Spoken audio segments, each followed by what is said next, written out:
ABP news, सर्वसामान्य जनतेचं खुलं व्यासपीठ। नवी मुंबई पोलीस आयुक्तालयांच्या कार्यक्षेत्रातून सायन पनवेल, मुंबई पुणे, मुंबई गोवा, मोब्रा पनवेल,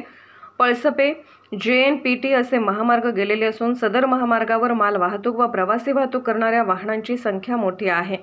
एखाद्या वेळी वरील रस्त्यावर वाहन बंद पडल्यास किंवा अपघातग्रस्त झाल्यास मोठ्या प्रमाणात वाहतूक कोंडी होऊन परिणामी सामान्य जनतेला त्याचा त्रास सहन करावा लागत असतो। त्यामुळे महामार्गावर व अंतर्गत रस्त्यावर सक्त व परिणामकारक ट्रॅफिक बीट मार्शल गस्त असेल तर वाहतूक कोंडी झालेल्या ठिकाणी किंवा अपघाताची माहिती मिळताच वाहतूक पोलिसांना तात्काळ घटनास्थळी पोहोचून जखमींना आवश्यक ती मदत करता यावी याकरिता नवी मुंबई वाहतूक विभागासाठी ट्रॅफिक बीट मार्शल नेमणे आवश्यक असल्याने त्यासाठी माननीय पोलीस उपआयुक्त वाहतूक श्री तिरुपती काकडे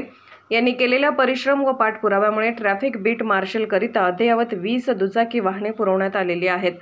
पुरवण्यात आलेल्या 20 दुचाकी वाहनांचे वितरण व ट्रॅफिक बीट मार्शल शुभारंभ कार्यक्रमाचे दिनांक 22/8/2024 रोजी माननीय पोलीस आयुक्त कार्यालय नवी मुंबई येथे माननीय पोलीस आयुक्त नवी मुंबई श्री संजय ऐनपुरे यांच्या अध्यक्षतेखाली आयोजन करण्यात आले होते। सदरवेळी कार्यक्रमाचे प्रमुख पाहुणे सुप्रसिद्ध सिने अभिनेते श्री स्वप्नील जोशी यांच्या शुभ हस्ते नवी मुंबई वाहतूक विभागातील ट्रॅफिक बीट मार्शल यांना नेमून दिलेल्या कॉल साइन प्रमाणे दुचाकी मोटरसायकल वाहनांचे वितरण करण्यात आले। प्रमुख पाहुण्यांनी या उपक्रमात अमित काळे, पोलीस उपायुक्त गुन्हे शाखा संजय कुमार पाटील,